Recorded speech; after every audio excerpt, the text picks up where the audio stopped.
Good evening, everyone. And it is so great to see that you are with so many that we have to pull out extra chairs. So we are very happy to see you all here in the Bali. And of course, also very welcome to the people who are watching from home through the live stream. Come in, take a seat if there are enough. I think there are some seats left. My name is Sophie Rutefrans. I work here as a program editor. Yeah, there's also here a seat if you want. Oh, yeah. One less chair being pulled in. Okay, nobody can leave anymore, but that's a good thing. You will be here with us the coming hour and a half. Welcome. My name is Sophie Rutefrans. I'm a program editor here in the Bali, and I will be your moderator tonight. Next to me is Matthieu Aikins. Welcome to him as well. We are here to talk about his book, The Naked Don't Fear the Water. It has been translated in Dutch as well, and that's why he is here. We are very happy that he is here, because now we can have a good conversation about refugee crisis that is here ongoing, I think, couple of decades already, and it's never too much to talk about, also with the current developments in Ukraine, of course. We will talk tonight about questions like what is the image that exists in the West from Afghan refugees, how is that image composed, what is the role of the media, what is the role of politics, that will all pass tonight. I have to say before we begin that Leo Lucas is not here, unfortunately, because he is down with COVID, as many of us are these days. So it's very unfortunate, but I think it will be a very good program. Welcome, Matthieu. It's so good that you're here. And for the people who have not read your book already, can you tell us a little bit what it is about? Well, thank you for having me. I'm really happy to be here in the Netherlands, and my book, which is called The Naked Don't Fear the Water, came out actually at the same time in English and Dutch. Wow. Yeah. So this book is about a journey that I made with a friend of mine, and who I call Omar in the book. And Omar was one of the first friends that I made in Afghanistan when I traveled there in 2008 at the age of 24 as a young journalist. We worked together on a story. He had formerly been an interpreter with the international military, with the Canadians and Americans. He'd actually grown up in exile, like millions of Afghans in Iran and Pakistan. His mother was pregnant with him when she fled the Soviets. And so he had returned, like so many other Afghans, after the invasion by the Americans in 2001, full of hope for this new era of peace and development that the West had promised to the country. And like I said, he had worked as an interpreter with the US and Canadian military in Kandahar in the south. And then he decided he wanted to do something a little more peaceful. So he started working with war journalists.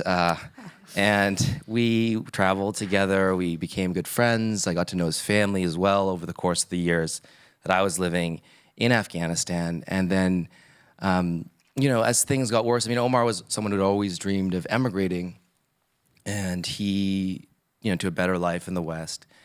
And that dream became a lot more urgent as the situation in the country deteriorated. For a long time, he had hoped to emigrate to America with one of these visas that the government was giving to Afghan and Iraqi employees. And he should have qualified for one because of his service with the military. But he didn't have enough paperwork. It's a very bureaucratic process. So he was rejected in the end. And at the time that he was rejected, it was 2015, and the European migration crisis was beginning. This period where over about a year, about 1 million people crossed the Mediterranean into Europe. It was the largest movement of refugees by sea in history. And after Syrians, Afghans were the second largest group of people. So that was happening at that time in Afghanistan, and he decided to take the smuggler's road to Europe. And I was very interested in reporting on the migration crisis, of seeing it from the inside. So I decided to go with him. And the only way that I could do that, given the risks of being arrested or kidnapped, was to go undercover as an Afghan refugee myself, which I was able to do because I look Afghan, even though my mother's ancestors are Japanese, my father's ancestors are European. I grew up in Canada, but I came out looking Afghan, as some of our friends here can validate. And I also learned to speak Dari Persian over the course of my years in Afghanistan. So that is the journey that my book is about, but it's also a story about borders, about the migration route, about the countries that we visit, about Sufi poetry and love, and many other things. Yeah, your book really reads like a novel. Did you choose that form on purpose? I think what really attracted me about that style, and what I really liked about novels that I'd read about the subject, including some classics, like The Grapes of Wrath, by Steinbeck, was the way that they show that with fiction, tends to show people in all their complexity, right? It shows them in the many shades of emotion and motivation and paradox that we know in our lives. And sometimes I think that in journalism, we tend to narrow down people's experience for the purpose of telling a story about injustice and about suffering, which there's certainly lots of that Afghan refugees face, but there's also a whole spectrum of life. And so that was one of the nice things about doing the journey this way, was because they did think I was also an Afghan refugee, no one but Omar knew my secret. They would speak to me as if I was one, and I would just get to see what ordinary life was like. And so to write it in a kind of narrative style was a way to try to bring out those small moments. I mean, there's lots of passages in the books that are just people talking, sitting around, passing the time. And I also wanted to write a story that I think would be interesting to people on a kind of surface level, even if they didn't know a lot about Afghanistan or the migration crisis. Yeah. The route that you and Omar went fleeing is quite dangerous, of course, in many levels. And for Omar, it was his life. And for you, you always had your Canadian passport in the back of your mind. How did that influence your friendship? Well, I had it in the back of my mind, but it wasn't in the back of my pocket because we couldn't bring it on the trip. But I tried to be conscious on the trip, but also in the book, about the difference in our position, because of course, even though you are going on the migrant trail undercover, even though you're literally in the same boat as people, it doesn't mean that you can fully understand their experience as a Canadian, as someone who's grown up with a lot of privilege, still has that privilege. So I try to be conscious of it, and it did lead to differing experiences. There's moments in the book where we kind of have arguments, or it becomes apparent that we're having different motivations. It's very different to be choosing to be in a situation than if you're forced. Yeah, of course. And I think if I've tried to be critical of myself as well, and by just showing those disagreements. Yeah, I think one of those disagreements was when you wanted to go a certain route and Omar didn't really want to go. And then how did you really deal with that, as thinking of your book in the back of your mind, and also thinking about how you wanted to travel further? Yeah, so what happened was we got to a safe house on the edge of the desert, and this turned out the smuggler had lied to us, surprise. And we were supposed to go one safer way, though it still wasn't that safe. But we were actually going to have to go an even worse way, and Omar didn't want to go, and I thought we'd already gotten that far, we should continue. And it was a moment when I think I realized that I was actually pushing him to do this trip. And when I realized that, I felt kind of ashamed. And I had, because from the beginning, when you're doing a trip like this as a journalist, it's something quite tricky to go undercover. It's an act of deception, and so there's a lot of ethical issues that you have to navigate. I had wanted to try to approach it as a journalist, as an observer, as someone objective, and I think gradually this is one of the moments where I sort of realized on the trip that was not necessarily possible. After that incident, I was like, no, I'm going to let Omar make the decisions, which I did try to do, but I think ultimately I realized that you're a participant and you're there with your friend and you're put into situations where you have to save your lives. And the way that you're going to act has much more to do with how you are a human being rather than a journalist. Yeah, that must be a weird feeling because it's your life at risk as well, even though you are totally different background, totally different motives maybe to do this travel, but your life is at risk the same. Yeah, but he's in that scene he tells me, don't risk your life, brother. It's not worth it. And it's true. I was like, well, actually, I have much less reason to risk my life than he does, so I need to listen to him.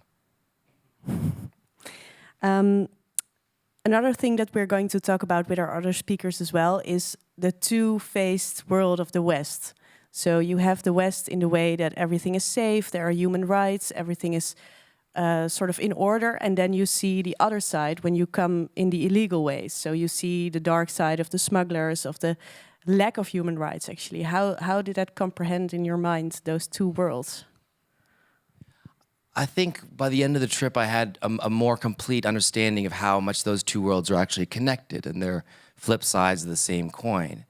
One of the problems of migration, refugee crisis more broadly, is just how much is connected to the nature of the world we live in. A world that's divided between rich and poor, a world where, just like in our own country, a tiny minority control the majority of wealth. It's true that's true on a global scale as well. Yeah. And that's ultimately one of the main factors that's pushing people to make desperate journeys. And if, in order to maintain that order, in order to prevent these huge movements of people, you have to have borders, and those borders have to be violent because people are desperate, and you need violence to deter them. And so I think it's important to at least be honest about that, about how much the world that we live in is dependent on a system that pushes people to make illegal journeys. I mean, it's, for example, the question of smugglers. Smugglers are very convenient villains for politicians, and they'd like to say that, some of them at least, that the smugglers are the reason why people are making these journeys, and they're at the root of the migration crisis. Matteo Renzi, the Italian premier, called them the slave traders of the 21st century. But actually, it's the border controls that create smugglers. Without these border controls, people wouldn't be motivated to pay the money, and the more controls you have, the more police, the more walls, the greater the value is of crossing, and usually the greater the profits are in the smuggling industries. We've seen this relationship very clearly in all sorts of different places on the border between Afghanistan and Iran, and the borders of Europe, US and Mexico. The more walls and police that you have in place, the larger the smuggling economy gets. So there's a relationship between the state and smugglers, just like there's a relationship, I think, between the light side of a place like Europe that is a space of democracy and human rights, and its borders to keep that space away from the rest of the world. And you also write in your book that the amount of borders actually increased a lot over the past few decades. The amount of border walls, it's remarkable. I mean, border walls historically didn't really exist. They were not very common to have like a wall or a fence along a border because it's very expensive. It's not going to keep out an invading army. It's not going to keep out smugglers usually because they find ways to cut holes. What is really useful for is preventing the masses from moving. So the main usage of border walls, historically, of course, was by totalitarian states, by communism. I mean, remember the walls in Europe were the symbol of totalitarianism and the Soviet Union. And it was then it's walls to keep people in, actually. It was walls to keep people in, and people who crossed the walls were seen as refugees, were seen as people seeking freedom.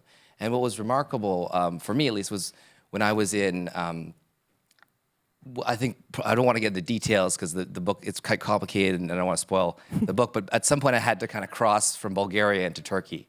And I was crossing these border walls in Bulgaria, and it turned out later, I later realized, I didn't actually know at the time, that those walls, they were first built during the communist period to keep people from leaving Bulgaria. You'd have East German tourists who would go to the Black Sea and pretend they were on vacation, and then they would walk off into the woods and cross exactly where I was crossing, doing exactly what I was doing, and get across the Reservoir River into Turkey. And those walls were taken down, in the 90s with the advent of democracy and human rights and freedom of movement, and they've been put back into place and refortified now to keep people out. Yeah. We will talk about this some more later on, but first I would like to introduce Sahar Shirzel to come sit with us. She is a program maker and a writer specialized in human rights and criminal law. Welcome. Very nice to have you here. Do you recognize anything from the conversation that we just had? Yes, of course, a lot. First of all, congratulations with your book. I think that the book is one of the few works that I've read that is so complete in telling the story from A to Z of how it is to flee from Afghanistan. Because having the judicial status of an Afghan refugee right now is at the bottom of the bottom worldwide. We spoke about this before the program as well. So yeah, that's what I recognize about it, about the fact that a lot of Afghans currently are in a judicial no man's land. Yeah. So we can't, of course, talk about Afghanistan without talking about what happened in the last few months, especially in Kabul, of course. So Kabul fell in August, that's how we call it. How did that feel for you? Yes, and not just Kabul, the entire Afghanistan is being occupied, of course, by the Taliban. Well, feelings, I mean, it was horrific. You stated before the program that you were in Afghanistan and that you didn't sleep for 2 weeks. Being here, we didn't sleep as well as Afghans. You couldn't eat, I couldn't sleep. It felt as if we were in the midst of the chaos as well. Seeing your people fall from an airplane and the desperation, for example, being so big, or babies in the hand of militants, like the way it was, like you're a little kitten. It was devastating. And I had a little bit of hope because I thought, at least now, the world cannot deny what is happening in Afghanistan, and we might find a solution now for so many displaced people that are from Afghanistan. There were a high number of percentage of people stuck in Moria, for example, for years and years.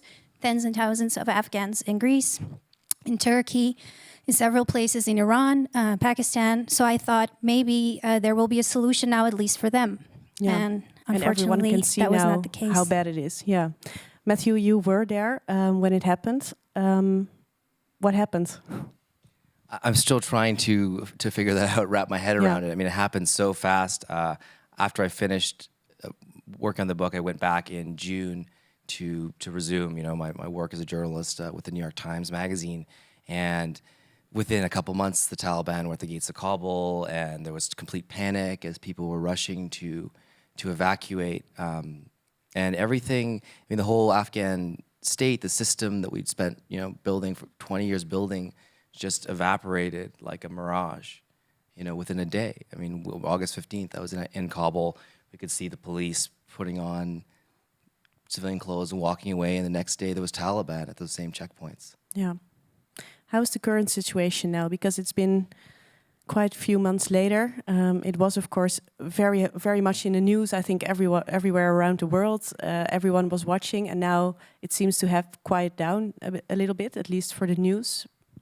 Yeah, that's exactly the way to state it, at least for the news, because it hasn't quieted down when it comes to the humanitarian crisis. We are really dealing with a crisis. The economic system has collapsed completely, which has led to famine. There was a warning that this is going to be one of the biggest humanitarian crises that we have to deal with by the UN. And that was before the winter would come. And now after the winter, we see all the numbers of deaths of children coming in, and even people who are middle class are now within poverty. There's very few food to distribute. And then I'm not even speaking about the medical system that is collapsed as well. The government is being taken over by people who are on the global list of terrorists. So it is a nightmare. It's like you're watching a movie. And it feels like you're screaming in the desert, as they say also in a Dutch saying. As being an Afghan right now, when you see that the news is being taken over by different topics, I mean, of course, valid. There's a lot of conflicts in the world right now, but it is so difficult to create urgency for this matter. Another example is I'm also part of a young Afghan movement in the Netherlands called Azadi. We try to keep the urgency going for the people there in Afghanistan. And there was also lobbying from another organization called Heart for Afghanistan for the Giro 555. That's a foundation that finds donations in order to have fundings to give to crises. And they said, we cannot do that for Afghanistan because there's not enough media urgency for us to collect money. And see, now with Ukraine, one of the highest numbers, millions and millions within days was reached just because it got media coverage. So that's how important also media coverage is. Yeah, you just said that you had some hope that the world now saw how bad it was. Is that still there, that hope? I will never become a cynical or a pessimist. Of course, I have hope, but it is very hard if you see that the entire migration system, as you pointed out, is based on deterrence.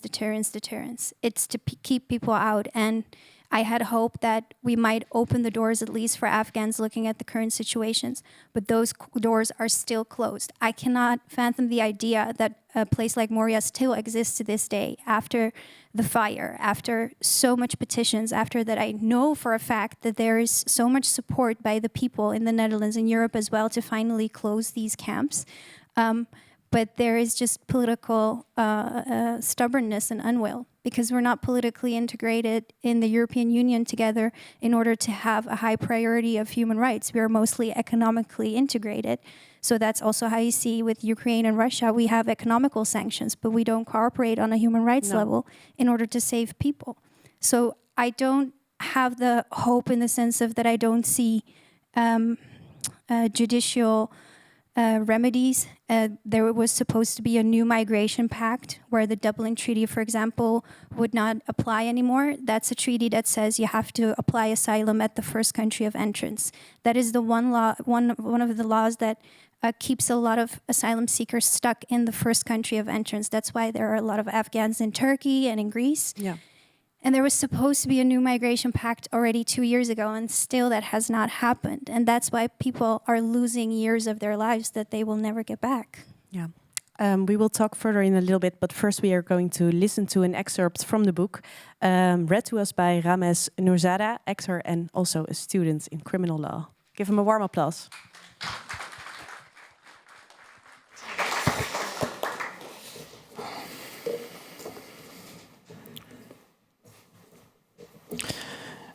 As he grew up, Omar's looks came to resemble Jamal's more than any of the boys. He shared his father's musical taste too, and loved to listen to his cassettes, oldies like Ahmad Zahir, but also a new generation of diaspora singers, voices from the West that longed for home, such as Farah Darya, whose song Kabul Jan was a hit in the 90s. Let me sing from Iran to Pakistan. Do you have news from dear Kabul, beloved? Afghans were increasingly unwelcome in Iran, and the police became more predatory. Omar, with his light eyes, had it easier than the Hazaras, who were marked by their more Asian faces, who got allowed home by bullies calling kasafat Afghani, Afghan garbage. No, his hair was brown, and his accent sounded like any Shirazi, but his swagger was modeled on the angry young men in the Bollywood films he adored. He was big for his age and hot-blooded. He learned how to handle knife from the local toughs, the Batmash, but stayed clear of the heroin that was raging through the city. He kept working right through school, enough to buy himself a bicycle and a radio. He shined shoes and harvested pistachios. At the age of 10, he could lift 50-pound tubs of ice creams at the shop. At 13, he started working in construction. When he grew up, he wanted to become a doctor and help people, or a pilot, and see the whole world. He knew there was a better life somewhere, in a place where he would belong. A friend of his lived near the airport, and they'd go out and spend hours by the fence watching for planes. The end of the Cold War changed how the West saw refugees, Conflicts in poor countries were no longer deemed proxy battles between superpowers and their ideologies.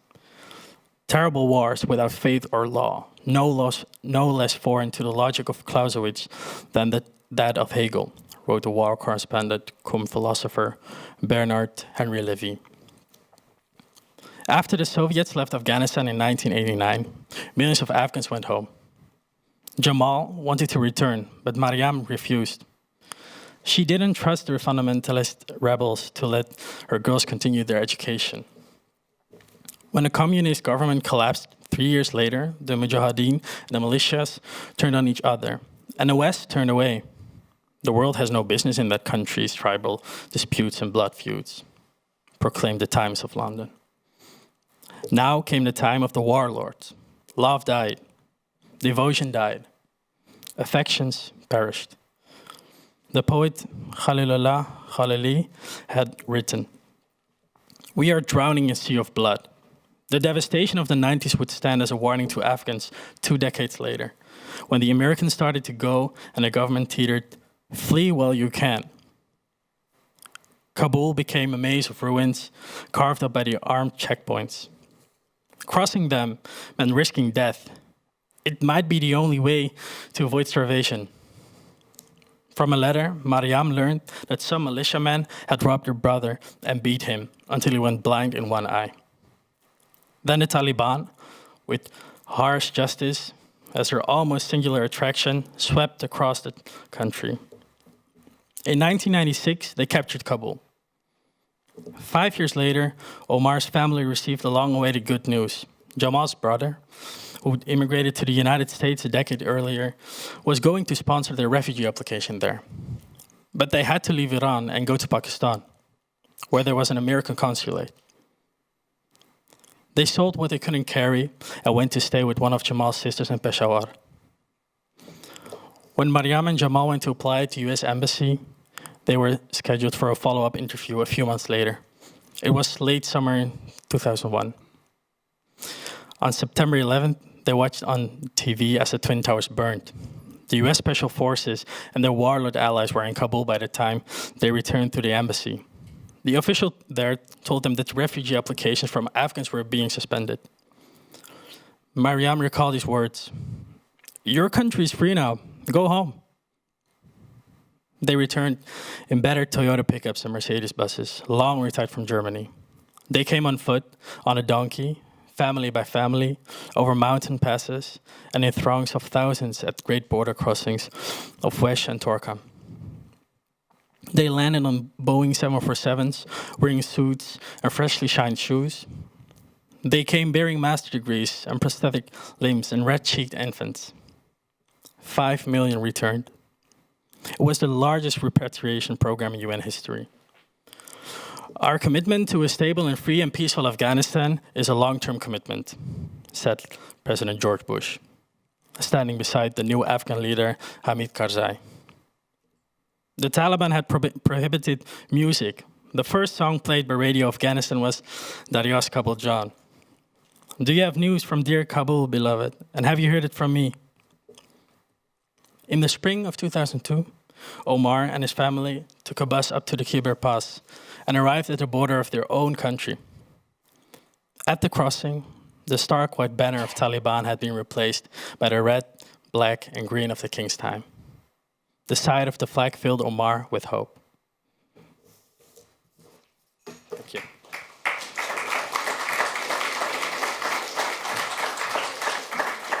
Thank you very much. We will see you again in some time. Sahar, in this passage we hear about Afghan refugees in the 90s already. What is the meaning of fleeing for Afghans? It is so multi-layered because sometimes you're already a born refugee. Well, not sometimes. There's a high percentage of Afghans that have to go to a neighboring country where there's almost no asylum procedure for them, and then from there having to flee to a different country, and then there having to hear, such as in Europe, that you have to go back to, for example, Iran. Iran is one of those countries where Afghans go and have no asylum procedure, no human rights being granted to them. There was news 2-3 days ago that they were being humiliated. There are video footages that exposed the fact that Iranians are scolding Afghans. And in your book, it's also Afghan Kasif means dirty Afghan. They're being extremely discriminated in neighboring countries, but the mantra of European Union, for example, is that you have to go to your neighboring country, which are we now with Ukrainians, as you can see. But they're not being treated as refugees, so they have to flee again. There was a movement in Norwegia, for example, by Hazaras a while ago, where they were petitioning against the fact that they were being sent back to Iran because that's where they were born. Hazaras are an ethnicity, for example, that are being discriminated against everywhere because of that reason, because they are born refugees trying to go to places like Iran and, still not being granted their refugee rights. So it's very multi-layered. I have a refugee background, for example, as well as a millennial.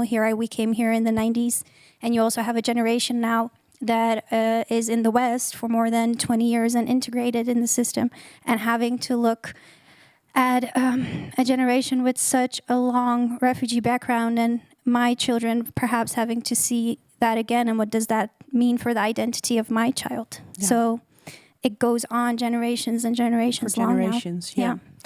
Matthieu, the family of Omar also has quite a refugee history. I think his parents fled and came back, and his brothers and sisters already fled to the West. What does it do with a country when fleeing or exiling is always in your mind? You know, I'm really glad that you guys chose that passage, because that was one, I think, that after the events of this summer, like I said, that day that we woke up and found the Taliban in Kabul and saw the flag had been changed, back to this white banner of the Taliban. And I thought of that moment where Omar sees the tricolor, which is the tricolor of the King's time, the Republic, the first, the democracy. I mean, the hope for a time of hope for Afghanistan. And so these cycles that seem to be repeating themselves that go on through generations. It's 40 years now that Afghanistan has been at war. But I think one thing that I think we should bear in mind that's really important is that the response of Afghans to this perpetual catastrophe that doesn't seem to be on the verge of ending is to migrate. And the migration is not just one way or simple. It's often happening in cycles, in recurring movements, and it's going to different countries. It's very common now to find an Afghan family who has members on different continents, and they create a transnational community, a diaspora. And that is really their response, their survival strategy to the situation that they're facing. And so to attack and try to strangle that migration, to make it more difficult for people to live and work and travel, to see each other, for families to reunite, is really attacking that survival strategy. Yeah. And do you think, because there was a time when maybe a nostalgic image of how Afghanistan can be, is that still in the minds of people, or is that fled? Is that away? Maybe question for both of you. Yeah, I mean, I haven't been back to Afghanistan ever since I came here. So sometimes I meet people who are not from Afghanistan that have spoken to people in Afghanistan and have more experience in the country than I do, which is also a very weird paradox. So you can tell more about that. But I want to be very careful with the narrative that you have when you speak of nostalgia about Afghanistan. For example, during the Taliban occupation, there was this polarizing discussion that Afghans themselves were choosing for the Taliban, and that it was part of the Afghan people, and that we would just have to take back our military missions and let the Afghans figure it out themselves. And the reaction to that was Afghans creating nostalgia with images of, for example, young women in skirts going to university, etc., saying, look, this is how Afghanistan is supposed to be, and this is how it was before. And that's also not a very correct narrative, because then you actually try to imply that a Western image of women in skirts and Western clothing is nostalgia and is how Afghanistan was. That was a little small elite group in Kabul specifically. Afghanistan is so much more than that, and I'm from there, but the history is so complex, that's an entire study, so I'm still learning and learning. But I want to be careful with what kind of narrative nostalgia creates, because it's not a Western nostalgia, it's not in the days that we had a king. Afghanistan is being destabilized for decades and decades. So, but I do have to say that the diaspora, as you were talking about, is more stronger than ever as to how I experienced it, that we are looking each other up more and more now, because it's up to the diaspora who does have their human rights granted it, such as the love and hate relationship I have with my European passport. I have privileges because of that. And as a diaspora, we are super aware of that these days, and we are looking at how we can create movements and try to make a change for Afghanistan, because we do definitely have hope that there is a better version than this one. Yeah. Do you have anything to add to that? No, I think you put it very beautifully, and there are multiple visions of Afghanistan, both as past and present, and we have to be careful about not reading our own, image of Afghanistan into it. What we like to see in the West and then project it, maybe. Yeah, and I think there is nostalgia for those times, but what people are mostly nostalgic for, I think, is peace.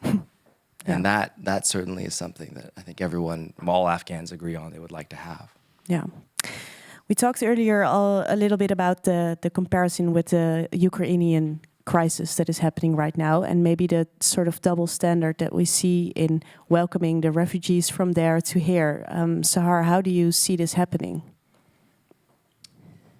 Well, how I see it happening, I mean, it's happening. The double standards. And interestingly enough, I was abroad. I was in Mexico, and I was traveling, and I went immediately to the Russian embassy together with Mexican Ukrainians, interestingly, there to protest in front of the embassy. And I was in touch with people in the Netherlands, and there was a petition started by the Goede Zaak that I cooperated with also to create a petition for Afghanistan back in August. And I was like, okay, because I'm a human rights activist, we have to put on our activist boots again, because our prime minister was saying, okay, anything within the rules, we will see how much Ukrainians... How much room there is, much room there is. And I thought, oh, here we go again, deterrence. And that switched within a few days. We had to discuss endlessly about 5,000 places for Afghan evacuations, while these were Afghans within missions that we were a part of. So we were directly responsible for what's happening in Afghanistan. And they were our colleagues, our comrades. And there were endless weeks and months discussions how to deal with this. And within days, we have 50,000 places for Ukrainians. So that already shows that it was never about if we had space. It was about political will. Yeah, I think that's very apparent right now. We're going to look at a little video clip to see what happened. Now with the Russians marching in, it's changed the calculus entirely. Tens of thousands of people have tried to flee the city. There will be many more. People are hiding out in bomb shelters. But this isn't a place, with all due respect, like Iraq or Afghanistan, that has seen conflict raging for decades. This is a relatively civilized, relatively European, I have to choose those words carefully too, city where you wouldn't expect that or hope that it's going to happen. So it's partly human nature, but they are not in denial. Yeah, so this is maybe a quite extreme video clip of what went viral when the crisis started. Matthieu, do you see this double standard in the media? Definitely. I mean, there was a statement by the U.S. Permanent Representative to the United Nations criticizing Russia's, horrendous human rights abuses and war crimes and use of weaponry against civilians. And they said that she said that particularly criticized the use of cluster bombs, saying that these weapons, have no place on any battlefield.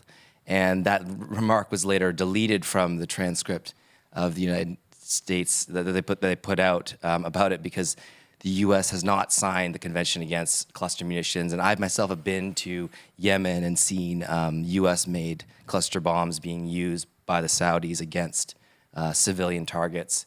And so I think one of the double standards I see as a journalist is just that a lot of the things that were been happening, right, the devastation of war and the use of weapons like cluster bombs in cities has been going on for years, and is much more acceptable when it happens in a not very European context. And now that it's happening and being done by Russia, it's people are horrified. I think that's hypocritical. Yeah. Yeah. But can you understand the feeling that maybe Europeans have, that those people look like us? They are maybe closer to us, or they have. Is there some truth in the double standard? I think that question is very oddly put, because what truth is there to find in double standard? I think we should be very careful to make this a sociological, philosophical debate. Like, oh, but humanly and biologically we react differently. That has a name. It's racism and discrimination. Because when you treat people differently, and it can harm lives and it can save lives, that's direct discrimination.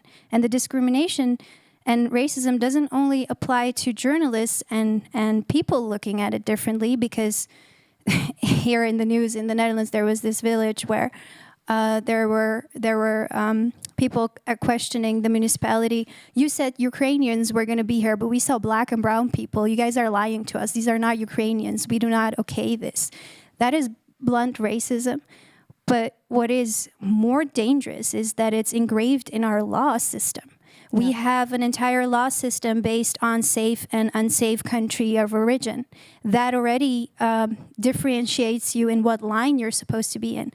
Mind you, Afghanistan is still not an unsafe country list in European Union and in the Netherlands, which means that Afghans are still in a judicial no man's land, as I said. So that has a name. It's racist. It's discrimination. And I remember in 2015, when there were less refugees as are right now, constantly there was this Dutch word in the media, vluchtelingen crisis, migratiecrisis, migration crisis, refugee crisis.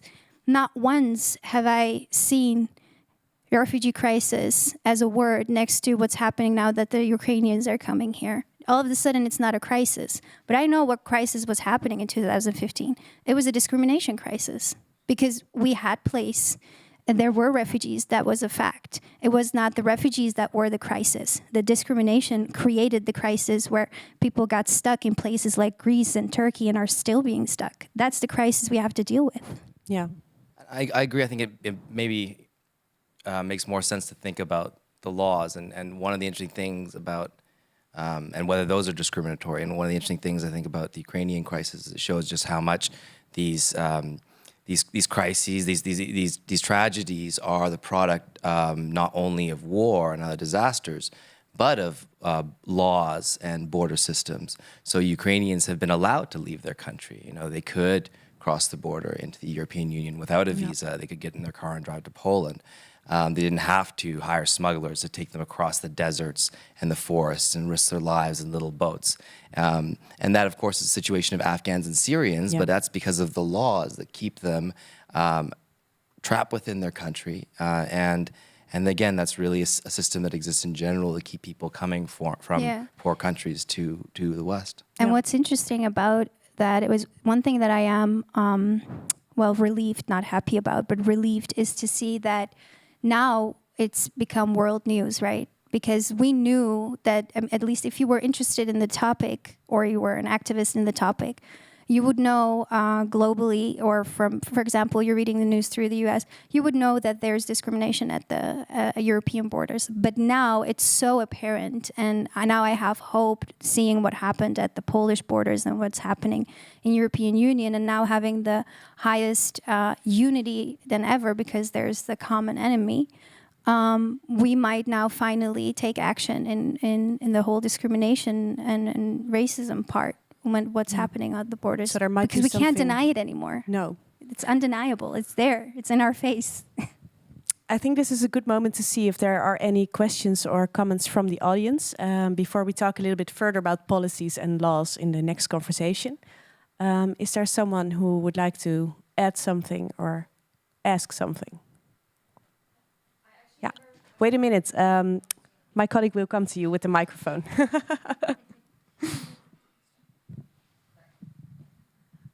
I was actually also paying attention to the words that the journalists used, and they recently started to use refugee crisis actually in the Netherlands. I heard some journalists at the NPO saying that explicitly.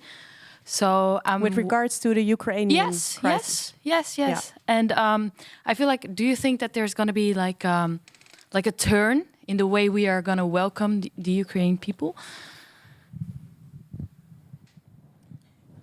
I think that yes, probably this kind of sentiment wears off. We saw that in the case of the refugee crisis in 2015. There was this huge outpouring of grief and sympathy after the death of Aylan Kurdi, a little boy who washed up on a beach, and that mood changed quite quickly. That being said, there was also terrorist attacks in Paris and sexual assaults in Cologne that were linked, accurately or not, to migration. So there's also other variables at play. I don't hope there won't be any terrorist attacks linked to the Ukrainian refugees. Yeah, it's interesting that you say that. Of course, it's not that the word doesn't exist entirely anymore, but it is very important in what it is linked to, the crisis. And in 2015, there was a growth of empathy at a certain point, especially with the images, as you said, the Turkish boy, which was devastating. But what saved a lot of lives at the end was civilian disobedience, such as what was happening at the sea with Sea Watch, and that the lives of people were at the hand of civilian disobedience, and people having to have a lot of actions having to take it themselves, especially also in the Netherlands when there was a fire in Moria, for example. There were so many protests. There was even an action where we took a plane, and it was in Dutch, we gaan ze zelf halen, we're going to take them ourselves. They went to Greece to pick up the refugees because there was so much political unwill. So there was empathy growth through the media as of 2015, but it didn't lead to legal change, no judicial remedies. And I hope from now on that there will be a judicial change that not only will help Ukrainians, but will help refugees entirely. And as I said, these lines that are being created are discriminatory, and I'm a big I think that it's super important to abolish the whole safe country practices, because every member state can decide themselves which country is considered safe and which isn't. So we can throw Afghans out, and Sweden can say, no, we'll take them in, which is already really weird when you're a European Union. And I think that's one of the first things that we need to start to do, is to look at the judicial remedies that we can give. Yeah. Yeah.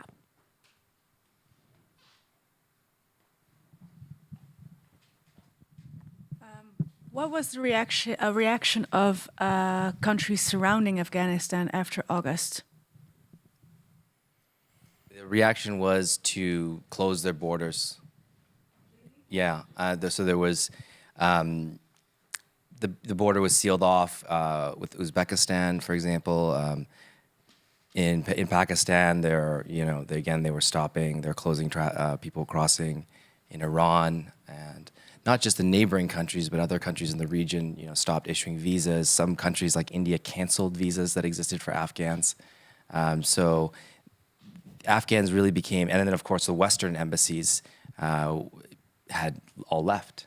So there was no way to get visas there directly. How would you explain that, though? People don't want refugees. I would want to say people don't want Afghans are, as I said, at the bottom of the list, because you can tell also, apart from the region, another example is Iran, who's sending away 3,000 Afghans per, I don't know, I didn't read it correctly, week or month, or they are being sent back, and they are receiving millions by the UNHCR and different organizations and not putting it into the people. But the fact that the European Union, for example, paid money to the government of Afghanistan to take refugees back as of 2015, while the Ministry of Foreign Affairs said, we cannot take these people back. It's not safe in our country. And the reaction of European Union was pay millions. They literally paid off people's lives to take them back. So you can tell that there was cynicism there already of Afghans having to accept their destiny of the Taliban probably taking over and them not caring and just wanting to keep Afghans away as much as possible, because they knew that if you would take Afghan refugees in, you would have to keep your door open maybe for decades and decades because of the situation of Afghanistan. I think they already gave up a while ago, or else they wouldn't consider the country fictively safe as of 2015 already. Thank you. Yes, another one. Last one. Yes, I have a question about where the conversation actually started with your personal experience. We were saying that maybe also your friend, he became your friend, he felt maybe responsible for you on this journey. And you said something about the ethical questions that were passing in your minds all the time. I would love to hear a little bit more about that.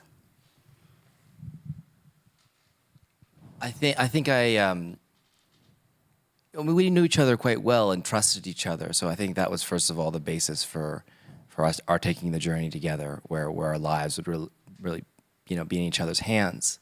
Like I said, I think I tried to approach this trip as a journalist, as an observer, as someone objective. But the more entangled I got with Omar and his whole family's migration, the more we kind of were thinking about the trip in the same way, how to cross these borders that are, keeping them from living a safe life. The more that I thought of the ethics just in terms of a friend rather than a journalist. And I guess I'll add to that one of the probably most profoundly affecting experiences of this trip was actually what happened in Athens. When we reached Athens, the fourth part of the book is about we finally make it to Athens, and we're kind of a mess after all these months on the road, and we were in Moria, this camp as well. So we were trapped in Moria. This was after the borders had closed, and we had to escape. Quite horrible situation.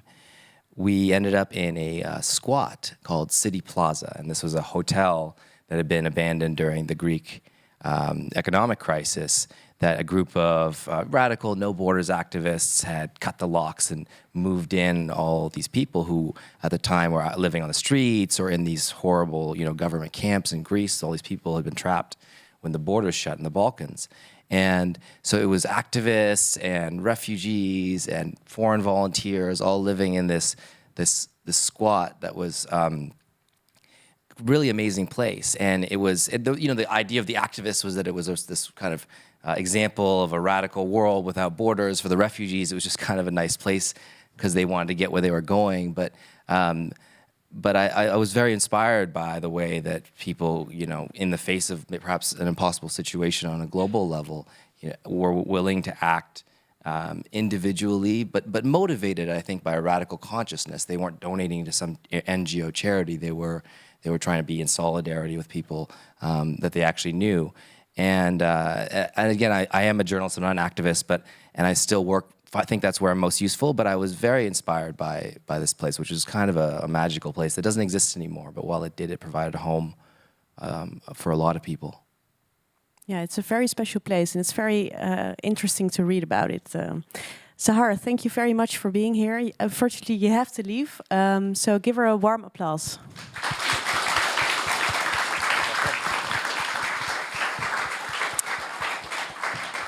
And I would like to introduce to you our last guest, Tamar de Waal, Assistant Professor Legal and Political Theory and also a writer for the Groene Amsterdammer. Welcome, take a seat. And before we start our conversation, we are going to listen another time to an expert of the book read to us by Ramaz Nourzada.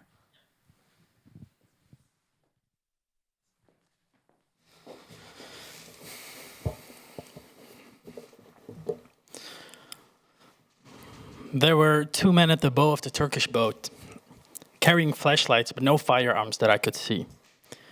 The passengers went silent for a second, and I figured we would go peacefully. As the Turks closed in, one started yelling in English, "Engine off, engine off." But our boatmates rose to their feet and shouted back, "No Turkey, no Turkey." Then they rammed us hard amidships, sending up a shower of seawater and pitching me forward into the woman and her child. The Turks were trying to pin their pontoon against ours so they could take control of our vessel. But our helmsman revved the throttle and we jerked away, people whistling and jeering. The warship had turned off its light and faded away into darkness. The Coast Guard looped around and then roared in again, faster this time.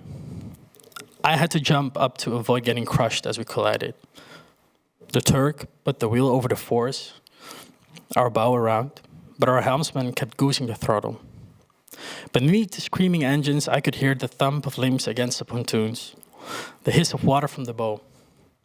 One of the Turks tried to throw a line around our outboard, but the Syrians tossed it back and threw punches too. The other Turk went in back with them with a boat hook, slashing it against our pontoon. Our helmsman hit the throttle and we shot away, our boat chanting Allahu Akbar. It was at this point, I later learned, that we crossed into Greek waters. The Turkish boat was circling back when a couple 100 yards to starboard, a larger boat refueled herself by turning on her deck lights.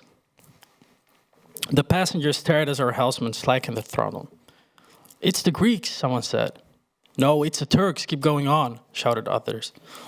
The other vessel, closing in fast, fixed us with a spotlight. "Show them the children." The mother at my feet stood, embraced by the others, hoisted her curly-haired child aloft, the girl blinking back tears as she gazed into the light. There was a buzzing sound.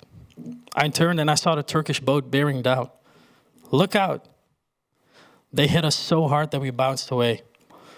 The mother and the child were knocked over into the tangle of bodies. Were they trying to sink us?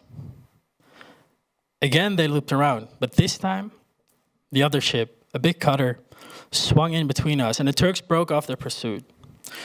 Our dinghy was still running hard for Lesbos. Now the black triangle of the cutter's bow loomed over us.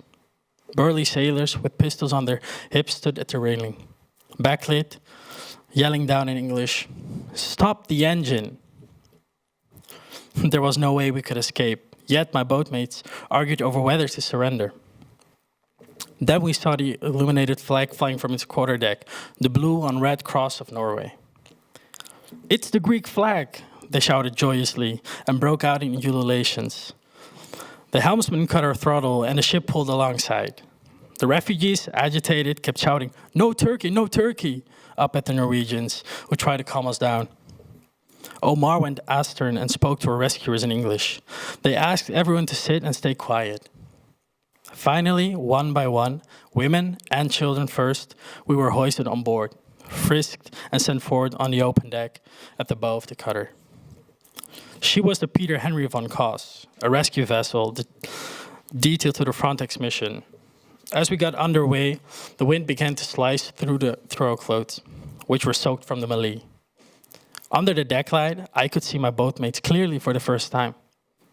The terror was ebbing from their faces, with their life replaced by an exhausted triumph. They had gambled with their lives against the sea and won. Whatever happened next, we had made it to Europe. The Norwegians came forward with the thermal blankets for the families. They even had teddy bears and life jackets for the kids. "You are nicer than the Muslims," one of the Syrians said in English, his voice thick with anger at the Turks. A police officer with a flashy, genial face counted us and then radioed in the numbers by nationality. When he spotted Omar, he squatted down beside him. "Thank you for your help," he said. "How come you speak such good English?" "I serve with the coalition forces in Afghanistan," Omar answered. "I'm escaping the Taliban." The Norwegian explained that Omar would have to wait for months in a camp on the island while people were sorted out. Many migrants were coming in search of a better life, the man said, and Europe didn't have room for all of them. They wanted to take place of real refugees like him. You know, I think you have a very good chance of making a life for yourself in Europe, he said. Thank you, sir, said Omar. You're acting like European. You're being calm and quiet. Europeans don't like it when people start shouting and acting crazy. Why was everybody so worked up? It's very unusual for us. He gazed down at us, perplexed. Omar sighed. It was of the fight because with the Turks. The Norwegian asked him how much he had paid for the trip. You know, said the cop, writing the answer in his notepad. The smugglers indirectly kill people by putting them in decent, safe boats, like these green ones. We've seen some of them lose their air halfway across. Everyone goes into water and people die. What will happen to us once we get to Lesbos? Asked Omar. You will be taken to Moria, he said and frowned. The Greeks aren't going to be nice as us. We were shivering by the time we arrived in Mytilene, Lesbos' main port. It was 4 in the morning. My boatmates lining the rail to see stone buildings along the harbor. Look, mosque, said one of the Iranians, pointing at the illuminated church steeple. The Greek police were waiting as we disembarked on the stiff legs. The Norwegians had already pilled our bags in the dock, and then we went to take mine. One of the Greeks grabbed me by the arm and shoved me, barking at us to form ranks. Once we were lined up, a cop explained in English that the registration office was closed until morning, so we'd have to wait in the port. The families were taken to a tent, and the rest of us were marching to an empty bus. Omar and I sat together near the front. He passed out on a hard bench seat immediately, but I sat there in my wet jeans, too keyed up to close my eyes. My phone was dry, and I still had some battery left, so I wrote down what happened. I still had a sense of motion from the waves. The faces I'd seen in the darkness were alive. But I didn't feel joy, just worry for what was awaiting us in the morning when we would be taken to the most notorious camp in Europe. When I'd first thought to follow Omar to the border had been opened, and I figured we'd landed unnoticed amid the masses and continued onward. I didn't want to go into the system. What if we couldn't find a way to escape from Moria? At 8, another bus arrived, following by a Dutch prison van. We transferred and drove through Mytilene streets, past the Val graffitied with "No NATO, no Frontex," and then north along the coast. After a couple of miles, we turned inland, through rolling olive orchards. We saw a team of riot corps in tan fatigues, and then arrived at a compound with guard towers, fenced with razor wire. Thank you.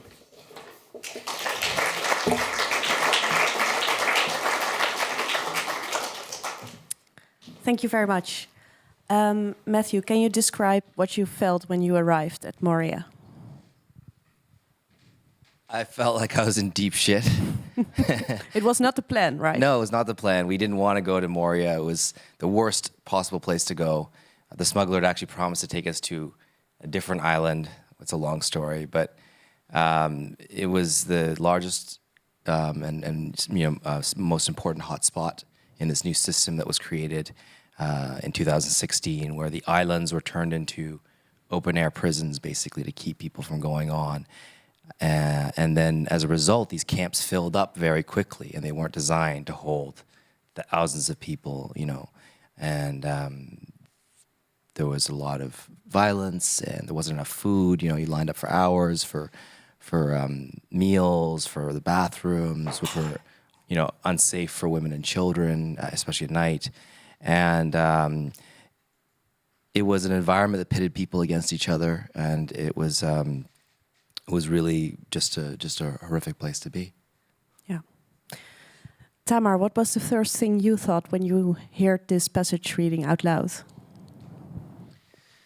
Yeah, I thought it was interesting that the Norwegian actually really highlighted the fact that because he spoke English and maybe had a certain tone or attitude, that he seemed more European, maybe, or more compatible with what Europe would be. So that struck me. Yeah. We talked a little bit about the paradox of the high borders of the free West. How do you look at this paradox? Well, I agree with what you said, actually, Matthieu. That in a way, it's a coin with two sides, right?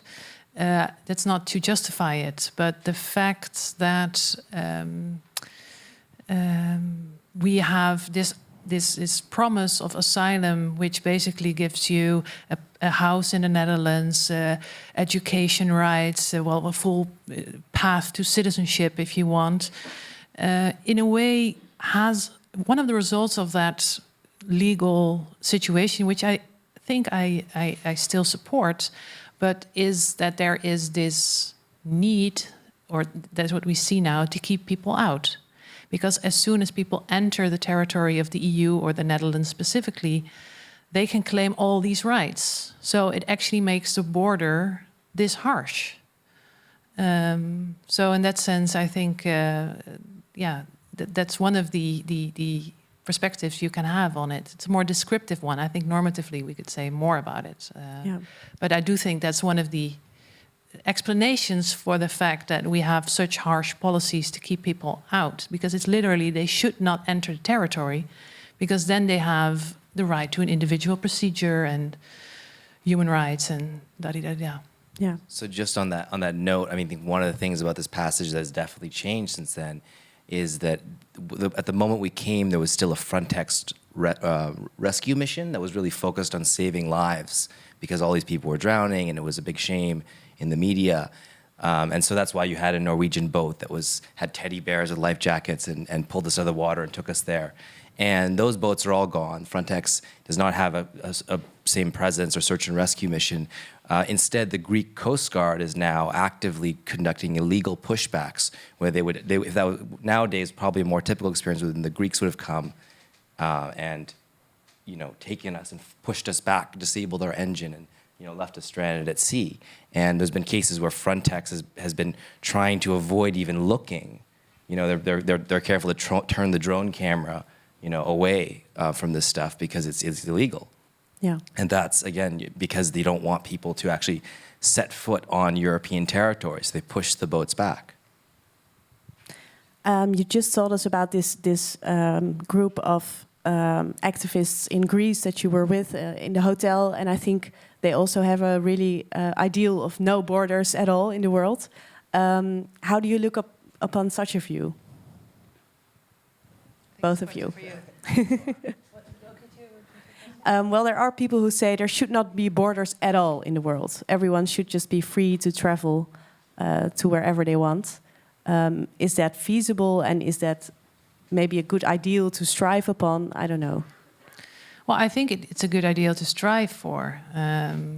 So in my legal and political theory class, we read about that if there are vast inequalities in the world, sometimes if it comes to economic inequalities, but also maybe climate inequalities in the future, they are also partly or even mostly the result of certain countries. Then you have a certain responsibility to also take in refugees because of these situations.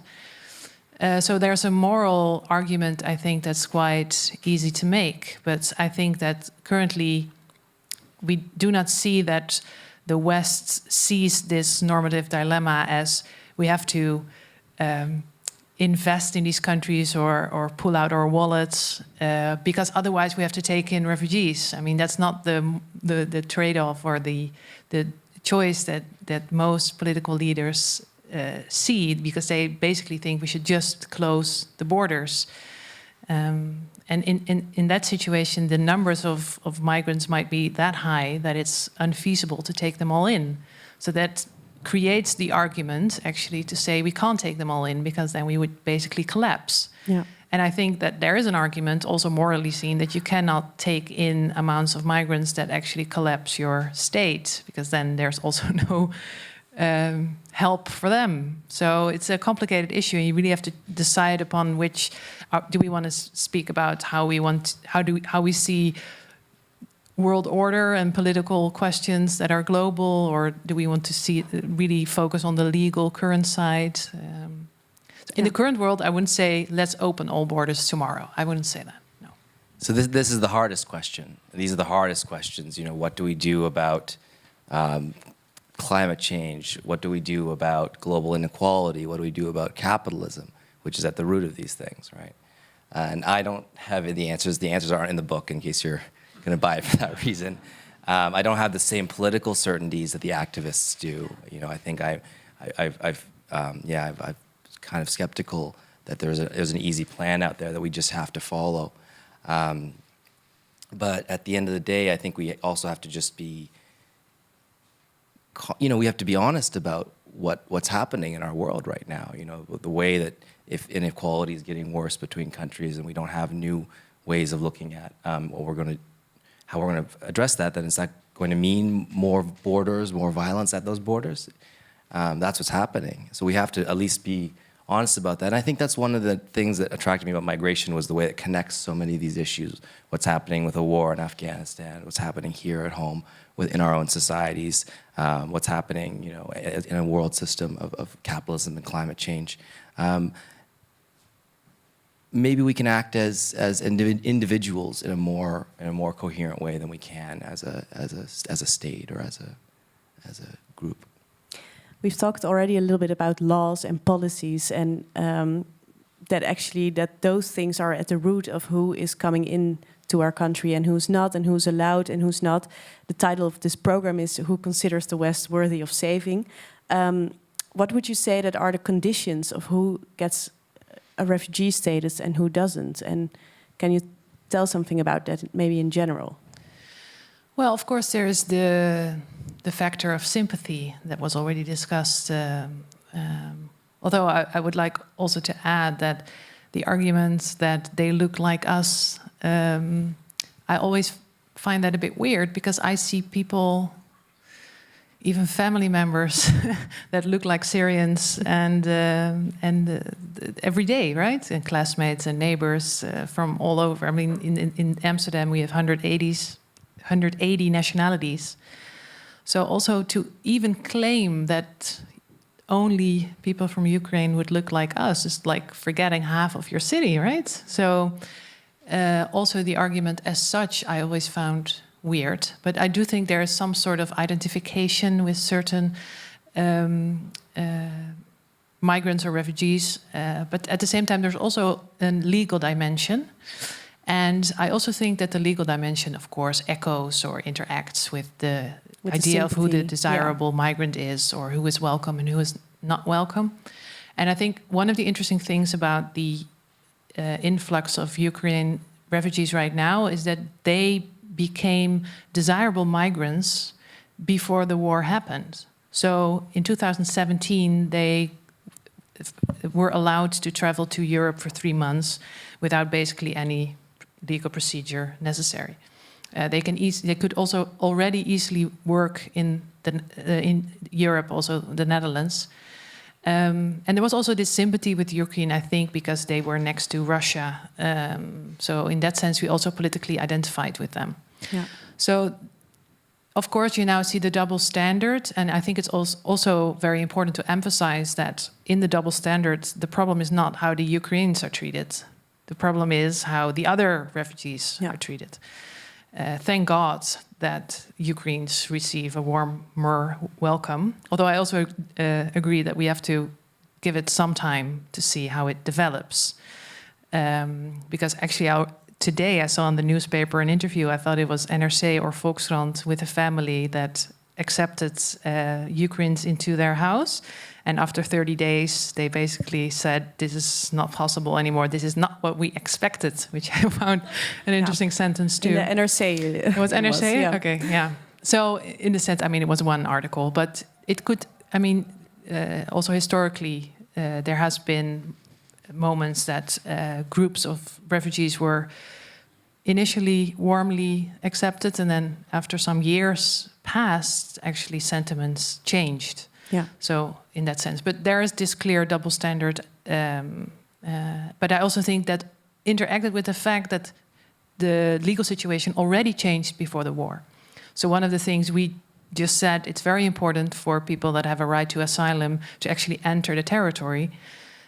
From people from the Ukraine, that's very easy because geographically, but also because of the legal situation. So the borders aren't that hard for people from Ukraine. No, they can just enter for 3 months. And then, of course, they can look for shelter. The Dublin directive does not apply to them because, they're a whole different group of migrants. And they also have a different legal status now. Maybe it's interesting if I describe that too. Yeah, so when you're a refugee from outside of the EU, you have to enter the EU and then claim asylum, and then you get an individual procedure. And often you have to wait for the decision in some refugee center, and sometimes it takes years. And that is really, years you don't get back, is what Sahar just said. And also sometimes people are not allowed to work. Sometimes they are actually. It's a discretion of the receiving country. But often they decide that they can't work or only a few hours a week. And also that also changes through time. It also depends on the sentiments. Sometimes they're allowed to learn the language already because the idea then, because when they get the status, they already have a good start. But sometimes they're explicitly not allowed to learn the language because it should first be settled whether they can stay. And that is also to keep the option open that they can be sent back easily. Exactly. So these individual procedures sometimes take long. They always take some time, but also these centers are not in a city. They're just in some forest, and it's a traumatizing period actually for a lot of asylum seekers. But for the Ukrainians, they have a special legal status, which is temporary protection. And it's based on a directive that was created in 2001. It was in response to the war in Kosovo and Yugoslavia. It was not used at the time. It was only created. And the idea is that when all member states agree, then when a large group of refugees enter the EU, they do not get individual procedures, but they get protection as a group. And it's also not settled who is a citizen. So even long-term undocumented Ukrainians, it's a bit paradoxical to put it like that, or international students, or you name it, they all get protection under this one. And what does protection mean? It basically means that you have a right to stay for a longer period of time. So not only the 3 months, but longer. You can work, you can go to school. The receiving countries have to arrange housing for you. It's not that you have a right to a house as citizens have, but adequate housing, care. So quite a full package. But the one thing is, so I wouldn't fully say that the Ukrainians are now accepted in a more inclusionary way than the refugees from outside of the EU that get the individual procedure, because this temporary protection is primarily focused and only focused on that they are here for some years and then return home. While the asylum status is more ambivalent. The asylum status said, if your country becomes safe again, we send you back within 5 years. But if it takes longer than 5 years, you stay here, you get permanent residency, and you can become a citizen. You have to complete some exams, but the idea is not that these exams establish whether you can stay. While this temporary protection is, in that sense, even more precarious because it's not focused on long-term stay at all. So it could be because we see that there are a lot of policy discussions on how are we going to treat the Ukrainians.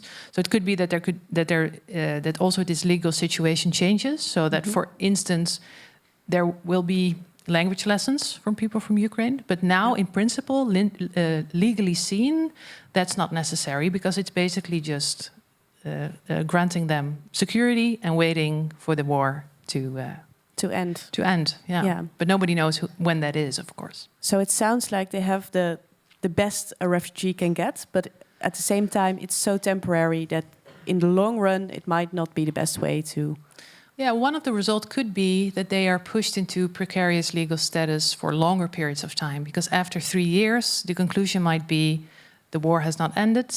So now they have to apply for asylum or get asylum. And start over. And then they have to start, and also mentally, right? After 3 years, you actually have to decide, well, probably I'm going to stay, but then you have to stay for another 5 years, knowing that if the war ends in that period, you still have to go back. So this period in which you have to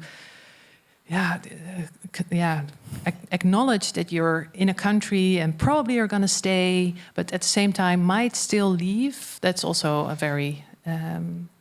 it's a hard position to be in, especially when you're with a family, your children maybe even born here. Now, well, we know all the stories, of course, but that period of time could be extended with this temporary protection.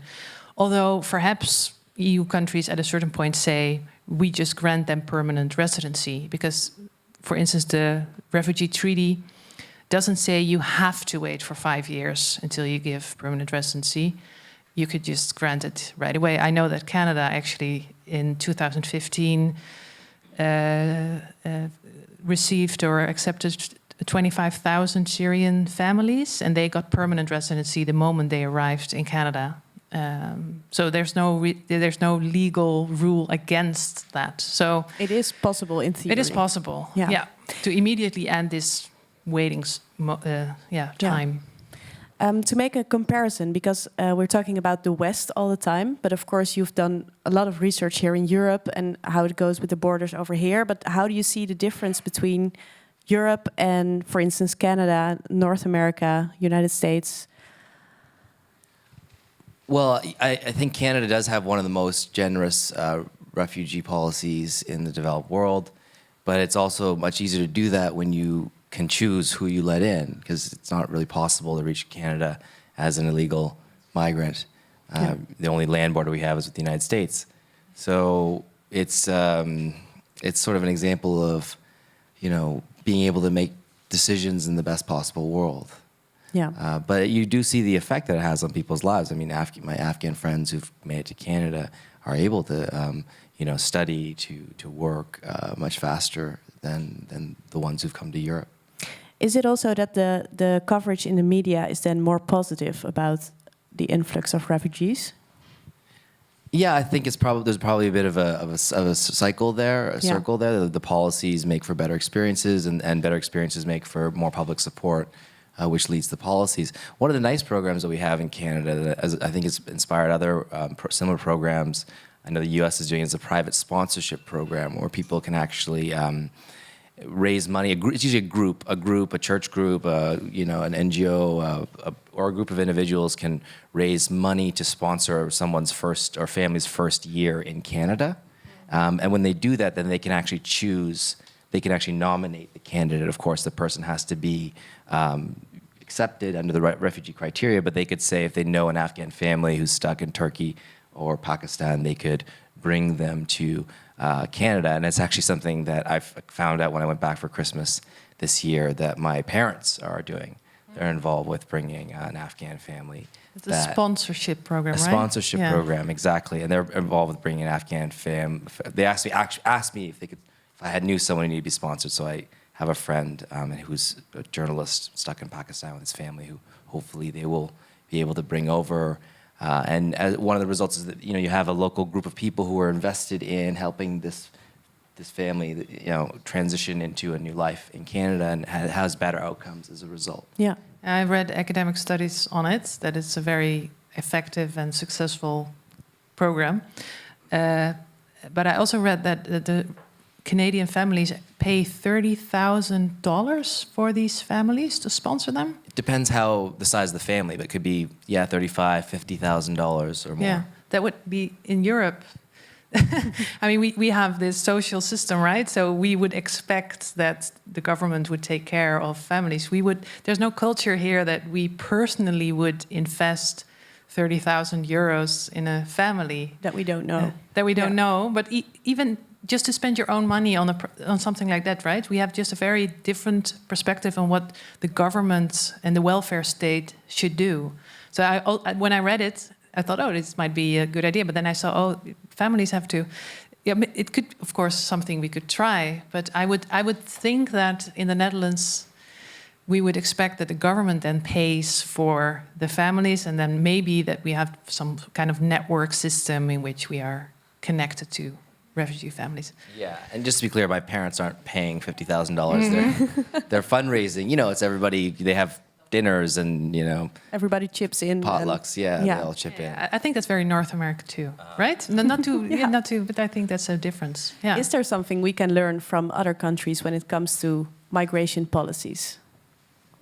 Well, I do agree that I think we could also learn just by basically looking at what happens at the borders, right? And I do think that, sadly enough, if you look to history and also contemporary situations, the main conclusion is that countries do not really want refugees. There's no country in the world, except maybe Canada, but they're also very specific about who they want, right? So they want families, they want queer refugees. So to be just an average single male refugee, it's actually very hard to get to Canada too. So, which I also find weird, because what's wrong with just a young boy from Afghanistan, right? So in that sense, there are always more cynical layers too when it gets to immigration policies.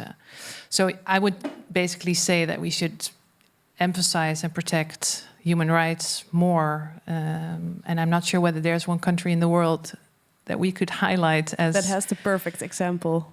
No, I wouldn't say so. No. No. I'm looking at the audience to see if there's someone who has something to say, question, comment. Yes, a lot of people. That's great.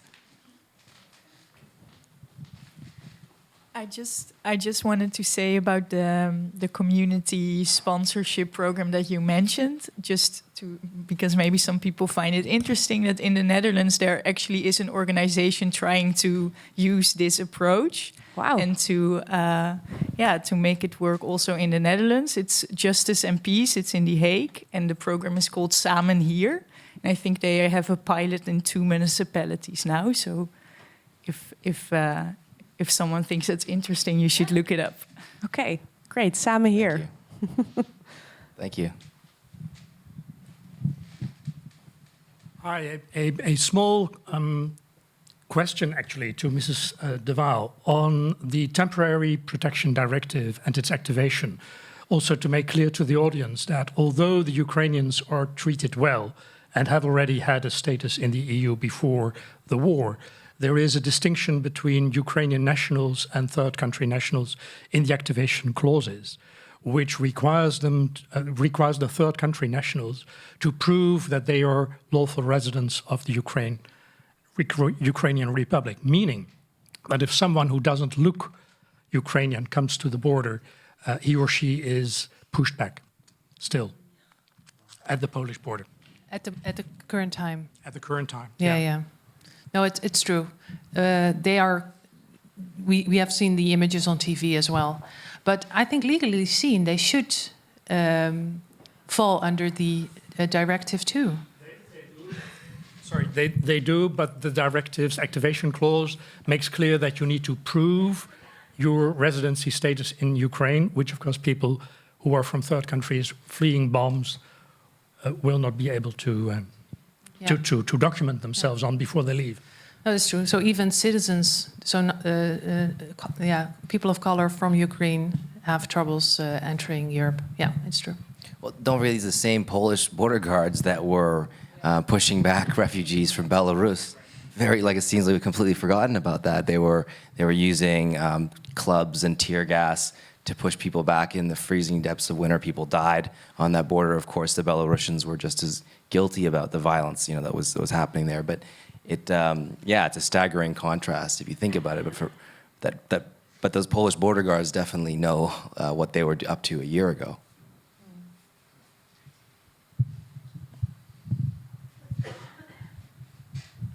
Hi, so both of you work with these kinds of crises and are met with them in your work all the time, but also everyone was now with social media and news are so accessible to everyone. The question is, how do we not become numb to these crises happening in the world? Of course, numbness is privilege in the sense that people who are living this cannot afford to be numb because it's a matter of survival and life and death. But I also would argue that none of us can afford to become numb in order to do something about things. So do you have any tips or tricks for us? Yeah, I would say stories. So in that sense, I would say your book would be a great example, that you have to get away from the numbers and just getting depressed of the news, but just reading that it's about actual people and getting to know their families. And I also think we can look for just concrete things that we can do in our own lives and people that we can help, and not just help. I think when you change yourself as well, they can help you. They can help you figure out who you want to be in this world, and also learn about other countries, and getting away from the news and Twitter and looking around you in your own community. Is one way, I think, to fight this kind of hopelessness. Let's see if there's another question. Yeah, maybe last one.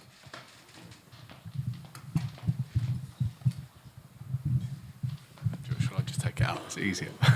I think that there is, in this time especially, a sense given to people of otherness. So Ukraine is very close to home. I mean, a lot of us would have had grandparents or something that were affected by the World War II or war in Europe, and we still have some ingrained fear of that happening again. I don't think it's purely out of racism, even though that does definitely evolve into why we, we treat them differently. But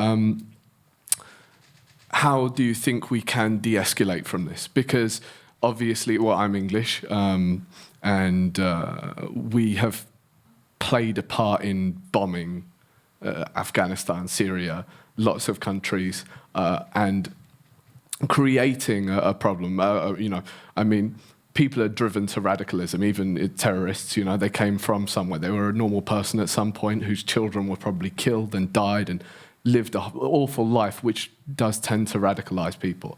So how do both sides, do you see some de-escalation where we can start to be more human towards each other from different sides of the world? It's a big question. It is a very big question. I think from there you go into the terrain of politics. And if we look at what's happening in Ukraine, the Western response, isn't just to welcome Ukrainian refugees. It's to increase military spending. It's to adopt, this militaristic clash of civilizations rhetoric. You see people eagerly embracing the idea of a new Cold War, and the way that these kind of conflicts strengthen the same systems, the same ruling class, the same institutions that are entangled with the military and the military-industrial complex. To me, those are the questions that we also have to ask ourselves. But there are big questions beyond the scope, probably, of tonight, and political ones. Yeah. Do you have anything to add, or? Yeah. So how do we break the circle of escalation? That's how I guess so. Oh, sorry. yeah. How do we? To give a small piece of family history context, my family are from Ireland. My family were heads of the IRA at some point, so obviously not that popular in England. After bombing people in London, they're definitely terrorists. Now, this was caused over a long cycle of hate. This has slowly disbanded over time, and the IRA doesn't exist anymore. This isn't a terrorist organisation that still kind of runs in the same way today. I think that England created so many problems that this propagated and was a problem for a long time. But it was only when England stopped its kind of unjust treatment of Ireland that this de-escalated in any way. And I think that we have to roll back from that. Yeah, it's a big question. I would say we have to focus on shared vulnerabilities and shared humanity instead of focusing on the past. Well, it's a bit easy to say that because there should also be some response to the past often, right? But I wouldn't really know how to solve and create world peace. No, I think that's a good way to end this conversation and maybe talk a little further about it with some drinks at the bar. Thank you so much, Tamar de Waal, for being here. And also very special thanks to Matthieu Aikins. Thank you both. And thank you for being here and also watching from home, and hopefully see you next time.